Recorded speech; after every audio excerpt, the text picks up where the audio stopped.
আসসালামু আলাইকুম মাশরুম চাষি ভাই বোনেরা। এটি একটি জাপানি ঋষি মাশরুম। এটা সাধারণত মাটিতে করতে হয়, অর্থাৎ স্পনগুলো মাটিতে পুঁতে দিয়ে পরিচর্যা করলে মাটি ভেদ করে এটা বের হয়। আমি একটি স্পনে করে দেখলাম, রেজাল্টটা ভালো। মাটিতে করতে পারলে হয়তো আরও ভালো হতো। তা আমি পরীক্ষামূলক করে দেখলাম। এই ধরনের মাশরুম আমাদের দেশের ঋষি মাশরুম চাষিরা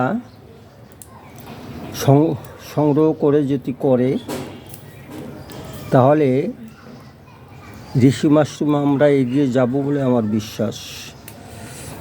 সকলকে ধন্যবাদ।